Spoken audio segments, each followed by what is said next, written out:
राधे राधे दोस्तों, स्वागत है आप सबका हमारे चैनल पे, जहां हम कहते हैं लड्डू गोपाल के बारे में बहुत सारी और समझदारी की बातें। दर्शन कीजिए प्यारे प्यारे बच्चों के और दर्शन के खूब लाभ उठाइए। आज है गणेश चतुर्थी, आपको ढेरों शुभकामनाएं। गणपति बाप्पा मोरया, सबका कल्याण हो, सबका भला हो। आज जो मैं आपको कहानी सुनाने जा रही हूँ, कहानी बहुत ही अच्छी है। जब समझ आ जाए तभी समझ लीजिए। जिंदगी में आखिर सच्चाई है क्या? जिंदगी में आखिर आपको चाहिए है क्या? कहानी है एक दादा पोते की। दादा पोते दोनों घूमने जाते हैं। दादाजी अपने पोते को खिलौने दिलवाने के लिए लेकर जाते हैं। जहां पर जाना होता है वहां जाना होता है सिटी बस से।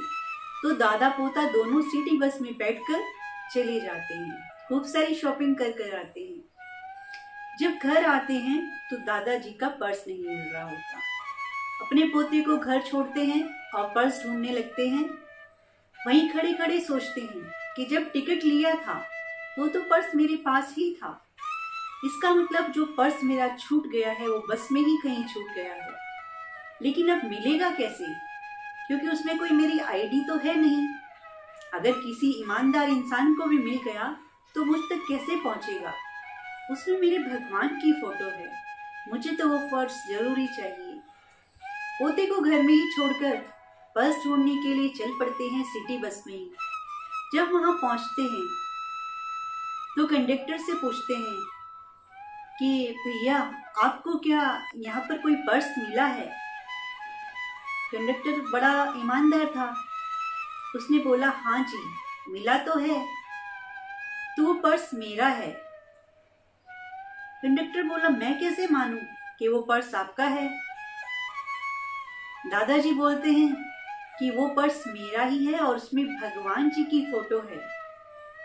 कंडक्टर ने फिर कहा आजकल कौन सी नई बात है भगवान जी की फोटो होना? सभी अपने पर्स में भगवान जी की फोटो रखते हैं। इस बात से मैं कैसे मान लूं कि ये पर्स आपका है?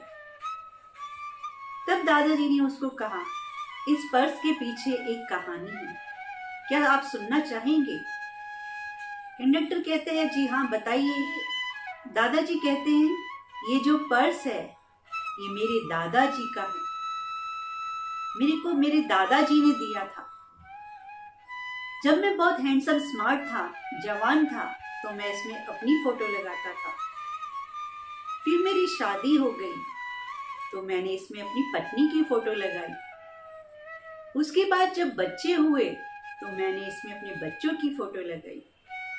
बच्चे बड़े हो गए, मैं बूढ़ा हो गया, पत्नी का सर्वनाश हो गया, मैं अकेला रह गया। उसके बाद मुझे समझ आया सबसे बहुत प्यार किया, सब अपने काम में बिजी हो गए, बच्चों के अपने परिवार बन गए, अकेला रह गया मैं। सबके अलग अलग घर हैं, सबसे मिलने जाता हूँ। किसी के पास मेरे से बात करने का समय नहीं है। दुनिया की भाग दौड़ में इन रिश्तों को निभाते निभाते मैं इतना अकेला पड़ गया। उसके बाद मुझे समझ आ गया कि एक ईश्वर ही है जो मेरा साथ कभी नहीं छोड़ेगा, और मैं उसको ही भूल गया था। उसके बाद मैंने अपने पर्स में अपने प्रभु की फोटो लगाई। जब भी अकेला होता, जब भी उदास होता, जब भी घबरा जाता अपने अकेलेपन से, मैं अपने भगवान से बातें करता। वो मेरे भगवान हैं, वो मुझे सुनते हैं, वो मुझे प्यार करते हैं, दुलार करते हैं। प्रभु से बढ़कर कोई नहीं। तुम अगर चाहो ना ये पर्स रखना तो भी तुम रख नहीं पाओगे, क्योंकि मेरे प्रभु भी मुझसे बात करते हैं, वो भी मुझसे प्यार करते हैं। जब कंडक्टर ने ये सारी बातें सुनी तो वह दादाजी के पैर छूने लगा और उसकी आंखें नम हो गई। हम लोग यही सब करते हैं, अपना गृहस्थ बनाते हैं, अपनी जिम्मेदारियां निभाते हैं, सब काम करते हैं, पर ईश्वर को भूल जाते हैं। जब हर जगह से लात पड़ती है, जब हर जगह से ठुकराए जाते हैं, तब हमें ईश्वर याद आता है। अगर हम बचपन से ही ईश्वर को साथ रखें, अपनी जवानी में भी ईश्वर को साथ रखें, तो हमारा बुढ़ापा क्या, पूरी उम्र जब तक जिएंगे कभी अकेले नहीं पड़ेंगे। जो भी काम आगे आएंगे प्रभु की सेवा समझकर करते रहेंगे। और प्रभु को साथ रखेंगे तो कभी अकेलापन होगा नहीं। इसलिए ये झूठी माया से बाहर आइए, जिम्मेदारियां फर्ज सब निभाइए, लेकिन ईश्वर को हमेशा अपने साथ रखिए। कभी भी ईश्वर को दूर मत कीजिए अपने आप से, क्योंकि एक ईश्वर ही है जो आपसे जन्म से लेके मृत्यु तक जुड़ा है और उसके बाद भी जुड़ा है। आपके कर्मों के हिसाब से आपको सब मिलता है। अगर अच्छे कर्म करेंगे, ईश्वर को साथ रखेंगे तो गौधाम ही जाएंगे। हमेशा ईश्वर की सेवा में रहिए। लड्डू गोपाल को घर लेकर आइए और लड्डू गोपाल की पूजा आराधना कीजिए। ईश्वर से बड़ा कोई सुख नहीं।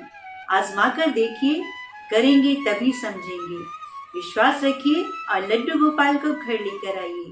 तो चलिए मिलेंगे अगली वीडियो में। तब तक के लिए राधे राधे। जय श्री कृष्णा, जय श्री श्याम।